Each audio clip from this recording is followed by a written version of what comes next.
다주택자들은 집을 내놓지 않고 일단 지켜보겠다 이런 상황입니다. 이런 가운데 전세가가 불안합니다. 왜 이런 현상이 나타나고 있는지 분석해 보겠습니다. 오정인 기자. 먼저 6.17 대책에 비판적이었던 시민단체 경실련 7.10 대책에 대해서는 어떤 반응을 내놓고 있나요? 네, 경제정의 실천 시민연합은 7.10 대책이 집값을 잡을 수 없다고 비판했습니다.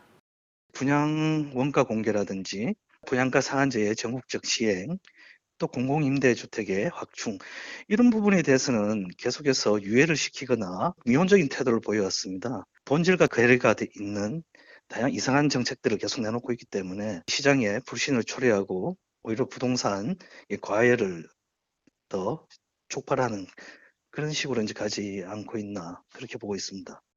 그러니까 더 강한 대책을 내놔야 한다 이런 이야기인데 정인영 기자, 경실련과는 입장이 다른 시장 중심론자들도 이 7.10 대책에 대해서 상당히 비판적이죠. 네, 강력한 규제 탓에 일시적으로는 집값이 주춤하겠지만요. 이 투자처를 잃은 유동자금이 넘치는 상황에서 공급 대책이 없으면 시장 왜곡으로 인한 가격 불안 등의 부작용이 나타날 것이란 지적이 나옵니다. 6.27 대책과 7.10 대책이 시장의 예상보다는 더 강하게 나오면서 당분간 부동산 시장은 얼어붙을 것 같습니다. 단, 유동성이 제거된 것이 아니기 때문에 아파트, 주택이 아닌 달인, 빌라, 다세대 이런 지역으로 풍선 효과가 발생할 가능성은 있습니다. 오 기자, 정부가 양쪽으로부터 공격을 받고 있는데 야당도 공세 수위를 높이고 있죠. 그렇습니다. 지난 13일 김종인 미래통합당 비상대책위원장은 부동산 정책에 회의적인 반응을 보였습니다. 그러면서 홍남기 경제부총리와 김현미 국토부 장관의 사퇴를 요구하기도 했습니다. 세금을 다루는 장관이나 이 주택정책을 다루는 국토부 장관이 능력이 있는 사람들인지에 대한 의심은 하지 않을 수 없습니다. 문제를 해결할 수 없을 것 같으면 그 자리를 일단 떠나는 것이 현명한 조치가 아니겠나 이렇게 생각을 합니다. 김종인 비대위원장은 그 대안으로 아파트 후분양제와 청년 모기지 도입을 내놓았는데요. 이에 대해 경실련도 지지하는 입장을 냈습니다. 오 기자, 이 경실련이 통합단 의견을 지지한 거 상당히 좀 이례적인 상황이군요. 오 기자, 이런데 이 협경을 받고 있는 김현미 국토부 장관, 정책에는 문제가 없다, 공급에는 문제가 없다, 계속해서 이런 반응이죠.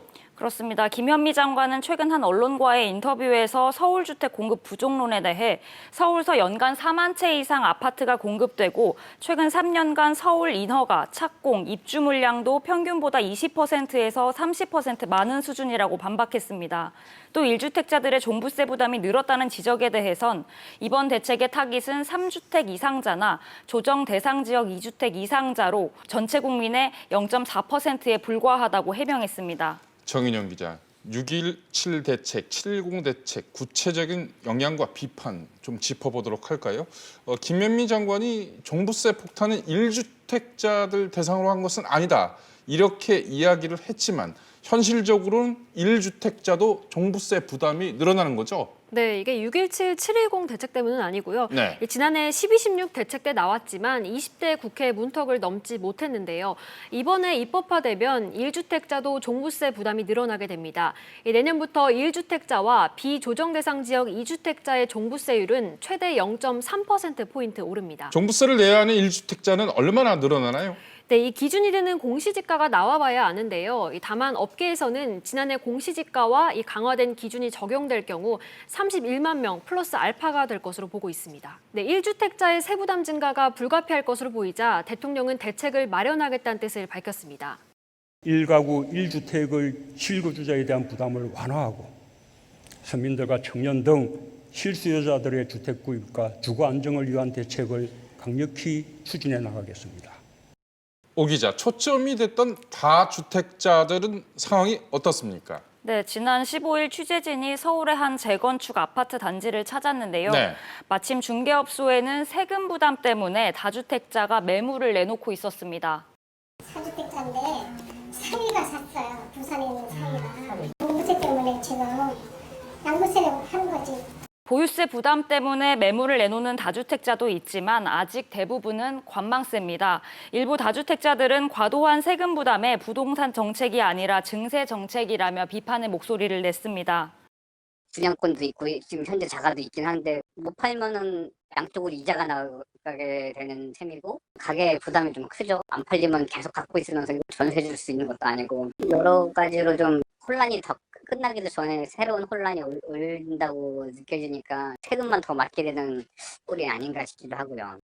일부에서는 양도세 부담 때문에 다주택자들이 증여를 선택하는 방법을 모색하고 있다. 이런 진단도 나오고 있죠. 그렇습니다. 다주택자의 경우 양도세보다 증여세가 부담이 적기 때문입니다. 예를 들어 서울 송파구와 마포구에 각각 19억 원, 15억 원대 집을 소유한 경우 네. 살 때보다 6억 원이 오른 마포집을 팔 때 양도세만 3억 원 넘게 내야 합니다. 네. 대신 배우자에게 주면 취득세와 증여세를 합해 2억 4,700만 원을 내면 됩니다. 나중에 상속세를 내지 않고 보유세가 절감되는 걸 감안하면 증여가 더 유리할 수도 있다는 얘기가 나오는 이유입니다. 네, 5천만 원 이상 차이가 나는군요. 오 기자, 그동안 정부 대책이 나올 때마다 이 증여를 선택하는 다주택자들 늘고 있었죠. 맞습니다. 문재인 정부가 보유세, 양도세를 강화하자 증여가 늘었는데요. 전국의 아파트 증여는 2017년 4만 7천여 건에서 지난해에는 6만 4천여 건으로 2년 사이 35%나 늘었습니다. 네. 서울의 경우 2018년 9.13 대책 전과 후, 또 지난해 12.16 대책 전과 후로 증여가 눈에 띄게 늘었습니다. 집값의 추가 상승에 대한 기대감에 이번에도 양도세가 오르기 전에 증여를 선택하려는 사람들이 많습니다. 집값이 더 오를 거라는 기대가 좀 높은 상태인 거고 그런 시점에서 놓고 보면 증여를 하게 되면 세대 분리된 자녀한테 넘긴다라고 하면 종부세는 확 줄어들거든요. 상대적으로 더 유리해진 거죠, 증여가. 그래서 일부에서는 다주택자의 증여 우회로를 차단해야 한다. 이런 지적도 나오고 있죠. 네, 당정은 다주택자들이 보유세나 양도세 부담을 피하려고 증여를 선택하는 걸 막는 방안을 검토 중입니다. 홍남기 경제부총리, 김현미 국토부 장관 모두 다주택자의 증여 우회로 차단 대책을 검토 중이라고 밝혔는데요. 현재 민주당의 한병도 의원이 조정 대상 지역 내 3억 원 이상 주택을 증여할 경우 취득세율을 최대 12%까지 올리는 법안을 발의한 상태입니다. 정 기자, 이렇게 다주택자의 출구가 봉쇄되면 시장에는 어떤 현상이 나타날까요? 네, 아예 시장에 매물이 없는 매물 잠김 현상이 나타날 수 있습니다. 네. 정부도 이런 점을 우려해서 보완책을 마련했는데요. 관련 발언부터 들어보시죠. 매물 잠김의 부작용이 정부도 고민을 했습니다. 그래서 이번에 1년 정도의 유예 기간을 설정을 했습니다. 네, 양도세 인상은 내년 6월 1일부터 적용되기 때문에 그 전에 집을 처분하려는 다주택자들이 나올 것으로 보이는데요. 이후에 매물 잠김이 본격화될 가능성을 배제할 수 없습니다.